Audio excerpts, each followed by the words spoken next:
So para sa presyo, pakita ko na lang din sa screen. At meron tayong dalawang kulay dito. Ito yung kulay orange and then meron tayo rito kulay yellow. Ayan.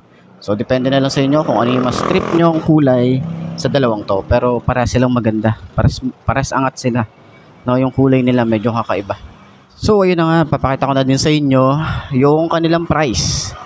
Para sa Omni 125, ayan yung presyo niya. 70,000 yung cash. So, yung kanyang down payment is 3,000. Meron ka na ganitong motorcycle. Na kakaiba yung itsura na ito. Yan. So, makikita mo talaga na halos wala tong masyadong kamukha dito sa Pilipinas. 'Di ba? So, napaka-cute nung itsura niya.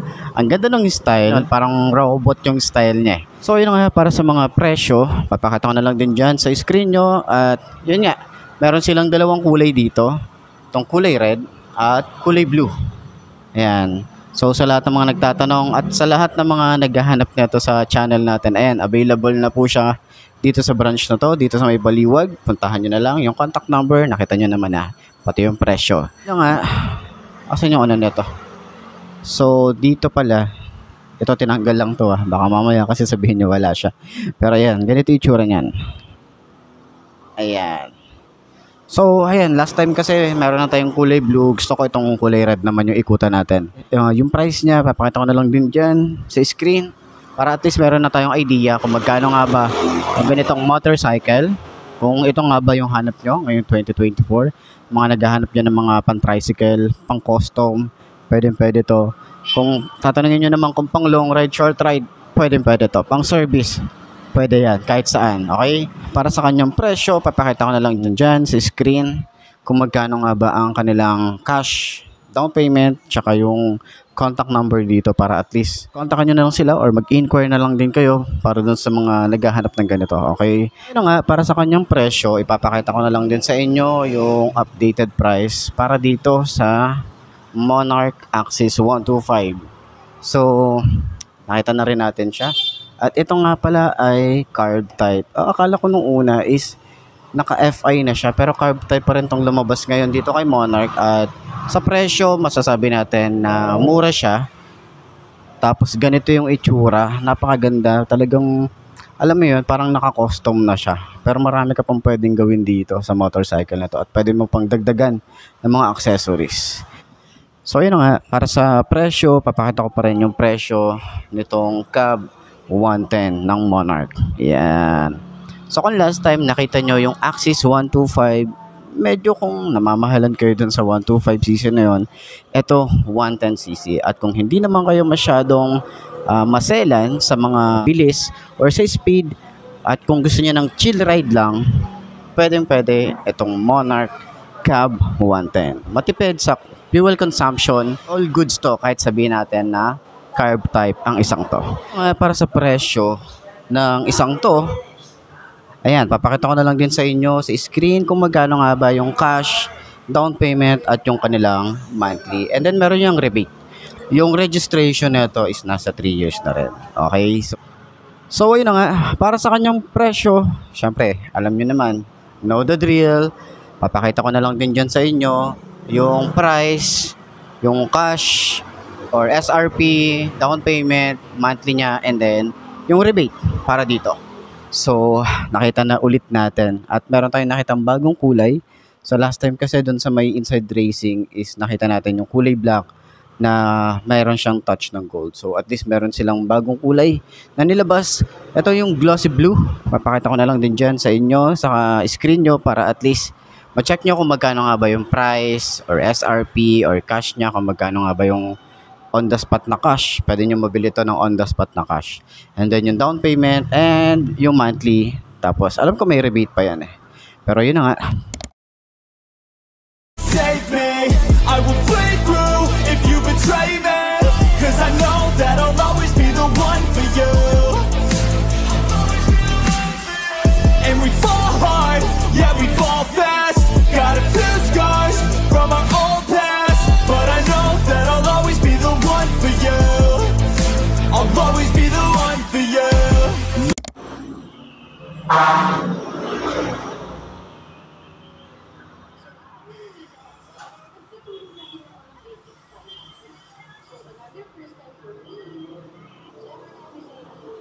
So ayan, para sa 5.2 na kagaya ko, medyo tingkayad tayo rito, pero buti na lang naka-boots tayo rito. Magaan na yung motor kapag naitayo na natin, and then maganda yung shock sa harap, no? Okay din yung kanyang response ng kanyang brakes. Tapos yung likod okay din, pero nagustuhan ko rito yung upuan niya, no? Sobrang lambot, sobrang komportable. Sobrang komportable yung sakyan. Ayan. So maluwag din yung ating OBR, no? Makakaupo siya na maayos. So, ayun na nga, para dun sa lahat ng mga gustong kumuha ng ganitong motorcycle, pinakita ko naman na yung kanilang contact number at then yung price nitong motorcycle na to. So, sa tingin nyo, sulit nga ba yung ganitong motorcycle? Comment nyo kayo sa baba. Okay? So, ayos na ayos yan. You cannot stop me, I'ma make it to the top spicy. Call it covenant, not cocky. You cannot break me, this world's mine for the taking. Got an inch, man, I'm making. Oh, I'll keep my head down and grind and be patient. I'll take a stab at the top and the sailing. They can all try, but you cannot contain it. Cause I see the things that I want and I take on my goal. Push myself to the brink, no limit. Do what it takes to be free, committed. I'm a little obsessed with things, I'll admit it. But that's what it takes to get a freedom ticket. Got a killer instinct and it's just the beginning. Breaking down walls and the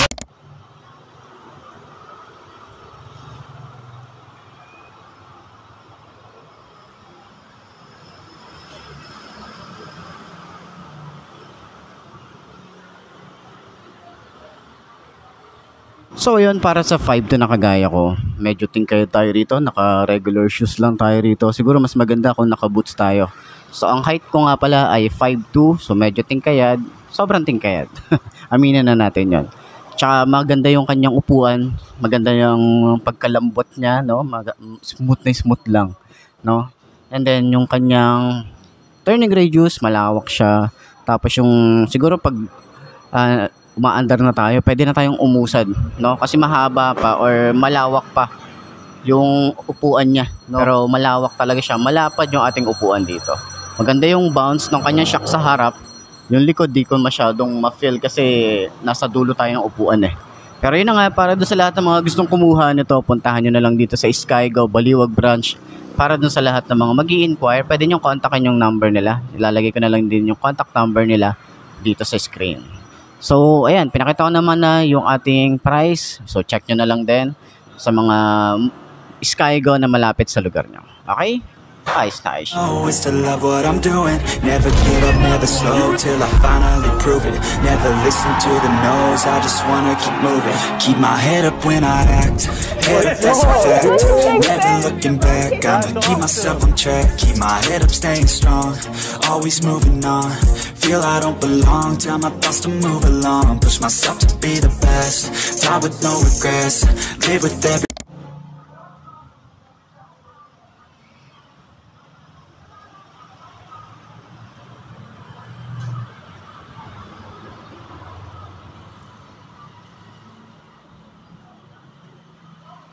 So ayan, para sa 5'2 na kagaya ko, tingkad tayo rito. So hindi tayo naka-boots ngayon, naka-regular shoes lang tayo rito. Pero magaan yung motor, okay siyang i-handle, madali siyang maneuver, and yung kanyang shock sa harap, no? Maganda yung play, maganda yung kanyang brakes. Talagang kumakagat siya kahit sobrang lambot niya. Okay din yung ating upuan, malambot din. Tsaka good for long ride siya. Yung ating turning radius, sakto lang naman. Hindi naman siya ganun kalawak, pero sakto lang to para lumiko tayo ng maayos. So, ayun na nga. Sana nakatulong tong video na to sa lahat ng mga gustong kumuha nito. Nakita nyo naman na yung number and yung kanilang price kung magkano nga ba itong motorcycle na to. So, ayun. Sana nakatulong tong video na to. So, ayos na ayos yan. That's my limit, too fast when I'm spitting, read it back, now they get it on. Flipping that switch as I'm hitting these bars like a gift, I spit like I'm slipping gold bars. And these kids, no kidding, I've been winning this and getting my best life grinning while I'm hitting on a mission. Ooh, spicy, I know they like me, but I got a wifey, she be real nice to me, no one works like me. Got a different mindset, my rate is pricey, got a different psyche. Ooh, lyrics are icy, living life nicely, very precisely, living divinely, manifest wisely. All I know is that I've been living for the sightsee.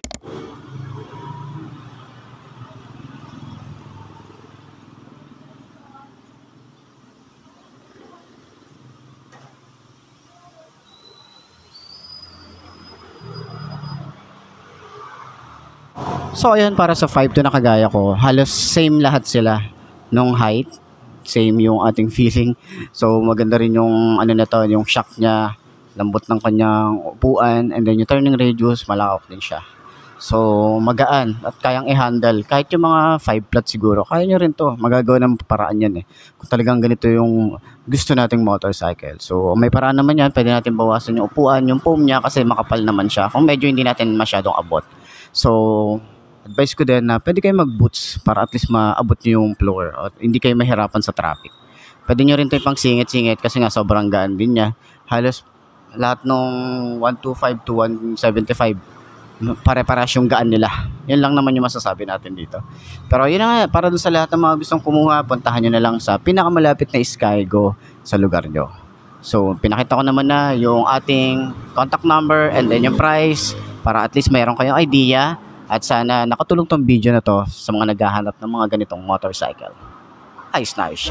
Then I'm surfing in California when I'm paid off. I'll be blurring my vision, sipping on that bass sauce. La da da, watch out, I'm coming, yeah. I know, I'm a hustler, I go. Got me running, got me gunning for thrones. I won't go back, no pass, blow past so fast. I'm gone, grow fast, big splash, all cash.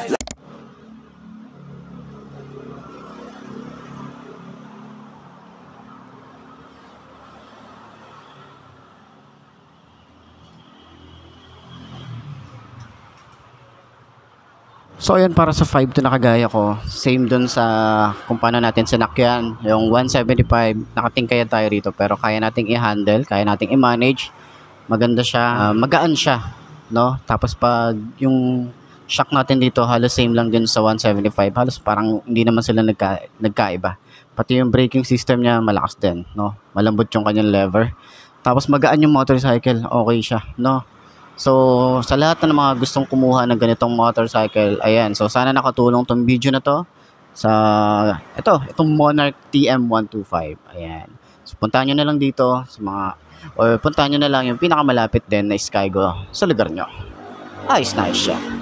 I got big dreams, I'ma do big things. Yeah, you see me on the big screen, looking so clean. I don't move slow, I move fast, right past anybody taking life for granted, yeah, that's too bad. I'd be grateful for everything that I have. You only got this life, you don't get it back. Make the most of it, become the best that I can. Everybody look at me, I got a plan.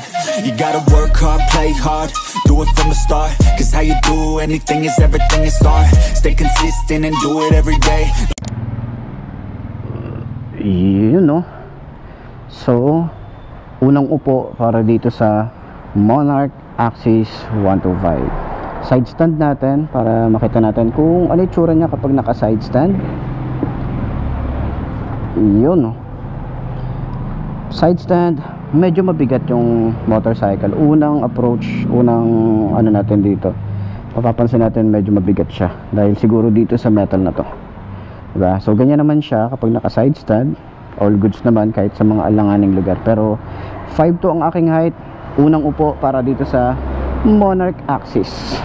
Nga pala, meron tayong USB charging port dito sa unahan na hindi ko napakita sa inyo, pero meron siya rito. Ayan, meron siyang ganyan, may USB charging port to para dun sa mga rider natin na maglo long ride, pwede kayo mag charge dyan. Pero yun na nga, unang tayo, sobrang tiptoe. Siguro advice ko na mag boots tayo rito. Ayan, ganyan itsura natin, di ba? Mag boots tayo rito para hindi tayo masyadong maalangan lalo sa traffic. Siguro dahil nga sobrang kapal din nung upuan natin dito, kaya mataas talaga yung height niya. Pero ayun naman, para mas magaan siya, ayan, ganyan, mas hindi tayo mag-alangan, madali siyang i-maneuver. Yung paa natin nandito sa side, tapos yung isa naman is nakatapak doon sa brakes, no, sa rear brake. Ayan, usually ganoon naman talaga eh. Ano niya, yung brake niya sa likod, ayan, napakakapit. Front brake, maganda yung shock. Sa likod, ay, maganda, ayos Turning radius, sobrang lawak din na to. Ayan, kita nyo yan, malaki space, kaya pwede to sa mga matatangkad, pwede siya sa mga siguro mga 5'9" or 6 flat, pwede pa to, kaya pa to. Ayan, magaan na siya kapag naitayo mo na. Pero kapag sa center stand or sa side stand mo siya, tatanggalin mo siya sa center stand, medyo mabigat nga. So yun yung una nating napansin dito. So ayan, Para sa lahat ng mga gustong kumuha ng ganitong motorcycle ni Monarch, puntahan nyo na lang sa pinakamalapit na Skygo branch dyan sa lugar nyo, para at least, di ba, makapagpa-reserve kayo na ito. So ayun, puntahan nyo na lang, okay? And center stand natin, kung gaano nga ba siya kabigat, kung kaya ba natin. Kaya naman, diba? Madali naman siya. Meron naman technique paano mag center stand ng tama. So Moving silent, feel the violence, the excitement, I know the assignment. I'm taking over, I'm sick of mediocre. I'll be the closer, I got a different motor. I got a mission to win it, some ammunition to get it. Don't need permission to finish, got an addiction that's gripping. Got some convictions I'm living, once I'm committed, I'm in it. Got a prediction, I'm winning. They're the pure bloods, I'm the hybrid. They hate change, so they try to push and fight it. I stay steady, yeah, I've always been defiant. Up against the beast, yeah. So ayan, upuan natin yung ating Monarch Cab 110. So side stand natin, no? Yan. So at least nakita na natin yung activation nung motorcycle na to. Kasi last time nung na-walk around ko to is hindi natin nakita yung panel gauge, yung ilaw niya. At least ngayon, nabigyan ko kayo ng pagkakataon na makita siya. So ayan, medyo malambot yung sa harap natin, no? Pero ganito yung itsura natin. Sakyan natin ng konti. Ayan. Abot naman natin to. Ayan, flat naman tayo rito. Abot natin. So sa shock, sa harap, sobrang lambot din. Pwede, maglalaro din to sa mga off-road gaming. Turning radius, malawak din siya. Ayan, hindi ka mabibitin kapag nag-U-turn ka. Okay, tapos sa mga singit na mga traffic situation. So ayun, para dun sa lahat ng mga gustong kumuha ng ganitong motorcycle, puntahan nyo na lang yung Skygo na malapit sa inyo or dito sa Skygo Baliwag. At ipapakita ko na lang din yung contact number nila para at least pwede na kayo mag-inquire through contact number nila. Okay, tawagan nyo na lang sila or i-text nyo sila. So ayun, maraming salamat sa inyo, no? And center stand natin, kung abot ba natin, ay kung maano siya, kung mahirap pa siyang center stand. Ayan, sobrang To get paid, that's why I work every day. I'll be making money till I'm in my grave. Don't care what they say, I'll buy time with my money. Laughing to the bank cause it's funny. The money keep coming, I manifest it. Sing these lyrics and you'll get it. I'm the bank, come invest it. I get tracked and I have it. Money finds me attractive. I'm the type to make commas, turn a profit. I'm the boss, Willy Wonka, but it ain't chocolate.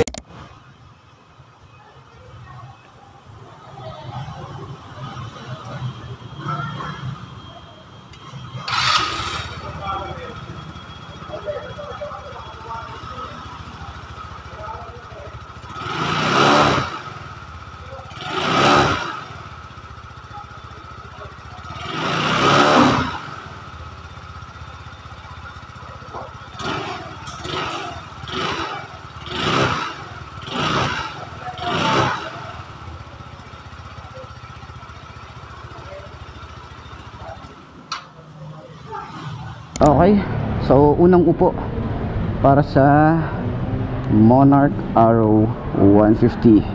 Side stand muna natin.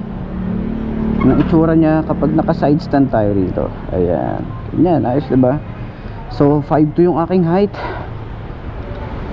Napakababa, oh. Abot natin. Abot na abot kahit hindi tayo naka boots. Abot natin siya. So ganyan datingan natin. Usog pa tayo, pwede pang umusod. Napakaganda ng shock, oh. Napakaganda ng shock. Ganyan. Turning radius, saktuhan lang. Hindi siya ganong kalawak. Pero tamang tama to sa mga U-turn. Ayan, hindi tayo mahirapan dito. Okay, napakaganda ng shock sa likod. Ganda ng shock sa harap. Napakaganda, boy. So tingnan natin, no. Try nga natin i-start. Tingnan natin i-start. Okay, napakaganda ng panel gauge talaga na ito. Start. Nice. Nakagagawa natin siyang ano. Tapos malakas yung preno natin dito sa harap. Diba? Nice. Sa likod. Okay, kumakagat siya agad. And then meron tong side stand kill switch. Nice, diba?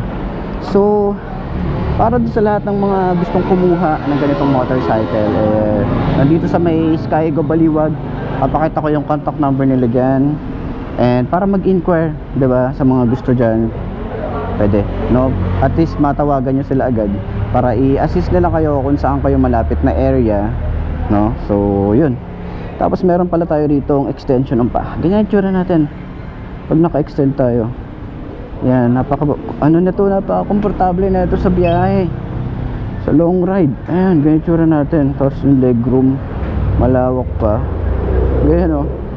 Diba, meron pa tayo dito, space. And then yung gamit natin talagang malawak yung natin dito, malaki, no? Or madami tayong mailalagay dito. So, center stand natin, kung magaan din ba siya? Magaan yung motor eh, magaan, diba? Ayos na ayos, napakadali lang din siya i-center stand. Okay, so, ayos yan. Where did you go when I was down and I needed you most, yeah? Where did you go when I was alone just looking for hope, yeah? I worked on myself, learned a few lessons. Without you I spread my wings to the heavens. But where did you go when I was down and I needed you most, yeah? It was long days and long nights. Alright, unang upo para dito sa Spear 180 ng Monarch na kulay blue, glossy, at hindi ko pa nakikita yung iba pang color variant na to. Ito pa lang yung nakita ko, no? Kulay blue and then yung kulay black. Baka meron pang iba, diba? So, side stand natin. Okay, ganang itsura niya kapag naka side stand. So okay naman yung datingan niya rito. Mukhang hindi naman siya masyadong alanganin sa mga lugar na pwede nating side stand. So upuan na natin. 5'2" ang aking height, naka boots. Medyo konti lang naman yung tinaas ko rito. And then tingkayad, pero dahil magaan yung motor, goods lang, kaya natin yan, manageable naman siya. So tanggalin natin yung side stand. Okay, ganyan yung tsura nya. Okay, sa kanyang front, maganda yung shock. Okay, turning radius, napakalawak na, oh. Lawak ng turning radius nya. Yung shock, ayan. Sa likod, hindi ko masyadong maramdaman, medyo matitigasan ako kasi yung foam nung upuan makapal siya. Pero yun na nga, no? Side loop natin. Okay, ganyan, dapang dapa no? So magaan yung motorcycle. Pwede ito sa mga pang beginner bike. Kung ready na kayo dun sa power nito, tandaan nyo, naka radiator din to, 175cc or 180cc. Ang isang to medyo malakas yung power nito, or yung torque nya malakas din to. So para dun sa lahat ng mga gustong kumuha ng ganitong motorcycle, puntahan nyo na lang yung pinakamalapit na Skygo, or dito sa Skygo Baliwag. Lalagay ko yung contact number nila, and then yung price nakita nyo naman. Okay, so ayun, sana nakatulong tong video na to dun sa mga kukuha ng ganitong motorcycle. Ayos yan. At syempre, center stand ulit natin. Kung okay ba siyang i-center stand, kung magaan. Yan, magaan. Dark side, yeah, she got some sharp eyes. See her for the first time, never let her out my sight. I just wanna stay up, look at you all made up. Dirty thoughts are seep into my mind, I can't wait up. Ooh, she looks so good, got me straight in the mood. She read that room, she know just what to do. Moving that body, she dancing and shaking, it's making them crazy, she know how to move. She said she's ready to party, let's get it started. Tequila straight out the bottle. She looks so good when she's sipping a model. I can't get enough, I need you. I think this is lust, not love, cause everything that we touch. Alright, unang upo para sa Tempest 250 EFI. Hindi ako sure kung abot ko siya, pero sana abot natin para at least, diba? FYI nga pala, medyo mabigat itong motorcycle na to, pero mukhang abot naman natin. Ayun, oh, mukhang abot naman natin, pero tingkayad, pasubsob. Kita nyo naman yung datingan natin dito. Pero pag naitayo nyo na siya, gumagaan na siya, Pero ganyan na itsura natin dito. Sobrang sub-sub pala na ito. Nakakangawit pala to sa sa long ride. Yun lang yung natin dito. Sobrang sub-sub tayo. Pwede tayong gawin yan, no? Diba? Kahit dito pwede ka nang ma-push up eh. Turning radius, syempre pang big bike na yung datingan nito, talagang medyo mahihirapan tayo rito na iliko or mag U-turn. Pero ganyan yung tsura natin, oh. Pogi natin dito, boy. Mabigat yung motor kapag tinutulak mo siya abante or atras, medyo mabigat siya. Pero pag tinayo nyo siya, ayan, oh. Diba? Siguro masasabi ko lang dito, additional na features, ABS or combi brake, baka naman, diba? Pero mas okay kung ABS para sa ganitong category. 250cc, murang-mura sa Skygo nyo mabibili. Okay sa Skygo Baliwag or sa any branch ng Skygo, mabibili nyo ang Tempest 250 EFI ng Monarch. So ayun na nga, pinakita ko na sa inyo yung price, contact number. Puntahan nyo na lang dito sa pinakamalapit na Skygo branch dyan sa lugar nyo. Ayos na ayos yan. Grabe sarap So yun nga mga best, no, ito na ba ang motor na babagi sa'yo? Kung ito na nga ay markahan mo na at mag-subscribe ka na sa aking YouTube channel, i-click mo na rin yung notification bell para updated ka sa lahat ng videos na upload natin dito araw-araw. So lagi yung tatandaan, wala sa brand ng motor ang itatagal niyan. Hindi na sa pag-aalaga mo yan, tatagal yan, ayos na ayos yan. So kita ka na lang ulit tayo bukas. I'm Mark D. Ciao. Maraming salamat sa inyo. Babush. We don't let up, so take another on your tongue and dance the weekend.